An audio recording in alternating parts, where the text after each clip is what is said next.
YSR Congress Telangana politics లోకి re entry ఇవ్వబోతోంది. ఆ పార్టీ అధినేత వైఎస్ జగన్మోహన్ రెడ్డి త్వరలో హైదరాబాద్ షిఫ్ట్ అవుతున్నారు. ఇప్పటి వరకు బెంగళూరు తాడేపల్లికి పరిమితం అయిపోయిన జగన్ ఇక నుంచి తాడేపల్లి హైదరాబాద్ మధ్య రాజకీయం చేయబోతున్నారు.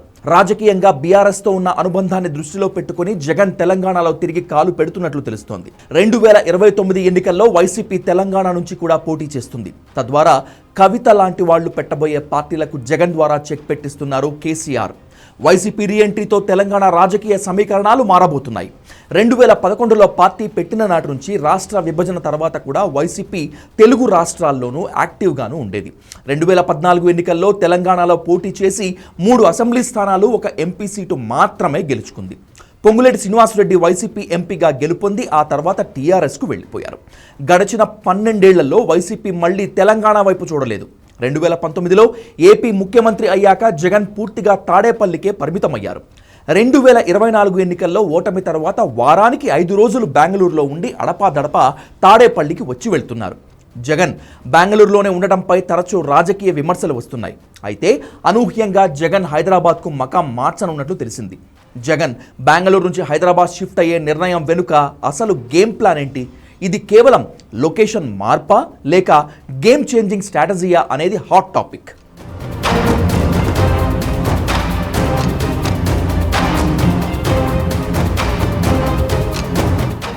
2024 ఓటమి తర్వాత జగన్ వారంలో 5 రోజులు బెంగళూరులోని తన నివాసంలో ఉంటూ మిగతా రోజులు తాడేపల్లిలోని పార్టీ కార్యకలాపాలు నిర్వహిస్తున్నారు. అయితే ఇదే అంశాన్ని టార్గెట్ చేస్తూ అధికార పక్షం విమర్శలు గుప్పిస్తోంది. డిప్యూటీ సీఎం పవన్ కళ్యాణ్ నుంచి మంత్రి నారా లోకేష్ సహా ఇతర మంత్రులంతా వీకెండ్స్లో హైదరాబాద్లో గడుపుతున్నారు. అయినప్పటికీ జగన్ రాష్ట్రాన్ని వదిలి పారిపోయాడని కామెంట్స్ చేస్తున్నారు.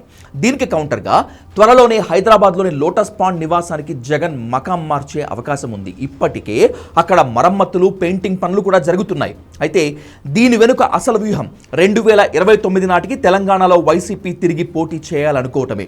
తెలంగాణలో వైసీపీకి సన్నిహితంగా ఉండే బలమైన రెడ్డి ల్యాబింగ్ ఉంది.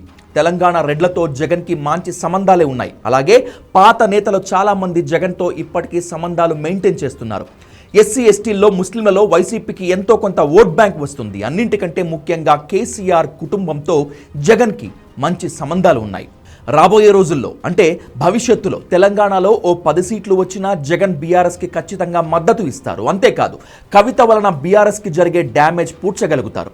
తెలంగాణలో వైసీపీ అధికారంలోకి రావటం అసాధ్యమే. అయితే రాజకీయంగా ఉనికిని సాధించుకునేందుకు మాత్రం ఈ వ్యూహం మేలు చేస్తుంది.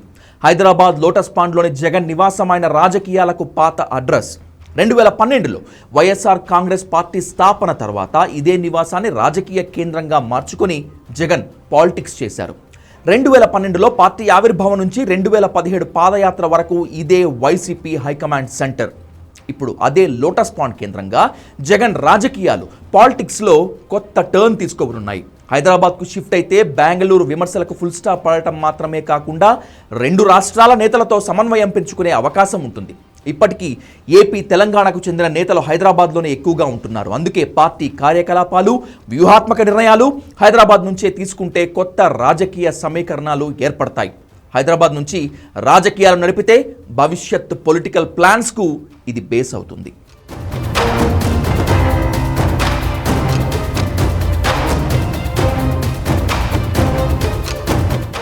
హైదరాబాద్ని వదిలిపెట్టి వారానికి 5 రోజులు బెంగళూరులో కూర్చోవటం పొరపాటని పార్టీలో ఎప్పటినుంచో అభిప్రాయం వ్యక్తమవుతోంది.